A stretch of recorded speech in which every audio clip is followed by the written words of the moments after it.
ফিরে দেখি। এখানে বলা হয়েছে এই অধ্যায়ের প্রথম দিকে আমরা বয়সন্ধিকালীন পরিবর্তন সম্পর্কে আমার ধারণা ছকটি পূরণ করেছিলাম। এরপর কমিক, কেস, কার্টুন, নানা তথ্য উৎস ও এই বই থেকে অনেক কিছু জেনেছি। এই নতুন ধারণাগুলো কাজে লাগিয়ে নিচের ছকটি আবার পূরণ করি। আমরা কিন্তু এই অধ্যায়ের প্রথম দিকেই বয়সন্ধিকালীন পরিবর্তন সম্পর্কে আমার ধারণা একটি ছক পূরণ করেছিলাম। তোমরা চাইলে ক্লাসটি আবার দেখে নিতে পারো। এই ক্লাসটি আমাদের চ্যানেলের প্লে লিস্টে পেয়ে যাবে। এরপর আমরা দুটি কমিক, দুটি কেসের সমাধান দেখেছি। এছাড়া আমরা নানা তথ্য উৎস এবং এই বই থেকে অনেক কিছু জেনেছি। এবার আমাদেরকে এই নতুন ধারণাগুলো কাজে লাগিয়ে নিচের ছকটি পূরণ করতে হবে। এখানে এই ছকটিতে বয়সন্ধিকালীন পরিবর্তন সম্পর্কে কিছু প্রশ্ন দেওয়া আছে।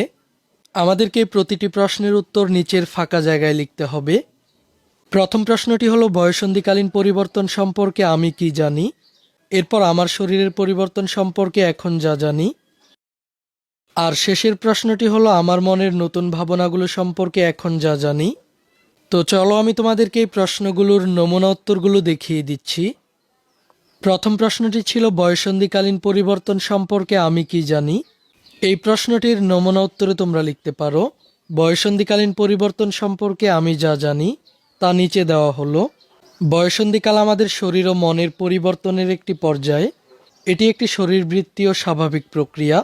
সাধারণত মেয়েদের 8 থেকে 13 বছর এবং ছেলেদের 10 থেকে 15 বছরের মধ্যে এই পরিবর্তন দেখা দেয়। এ বয়সী ছেলে মেয়েদের কিশোর কিশোরী বলা হয়। এ সময়ে শরীর ও মনে নানা ধরনের পরিবর্তন হতে শুরু করে। বয়সন্ধিকালে আমাদের মধ্যে দুই ধরনের পরিবর্তন হয়, যেমন শারীরিক পরিবর্তন ও মানসিক পরিবর্তন। শারীরিক পরিবর্তনগুলো হলো উচ্চতা বৃদ্ধি, ওজন বৃদ্ধি, শরীর দৃঢ় হওয়া, ত্বক, চুল ও কণ্ঠ পরিবর্তন হওয়া ইত্যাদি।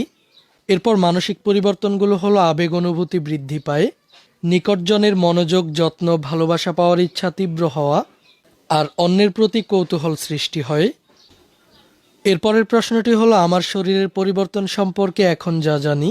এই প্রশ্নের নমুনা উত্তরে তোমরা লিখতে পারো, আমার শরীরের পরিবর্তন সম্পর্কে এখন যা জানি। উচ্চতা বাড়তে থাকে, ওজন বাড়তে থাকে, শরীর দৃঢ় হয়, শরীরের বিভিন্ন অংশের আকৃতি পরিবর্তন হয়, শরীরের বিভিন্ন জায়গায় লোম গজায়, ত্বক ও চুলের পরিবর্তন হয়, মুখমণ্ডলে ব্রণ হতে পারে, কণ্ঠস্বর পরিবর্তন হয়, মাংসপেশি দৃঢ় ও সুগঠিত হয়।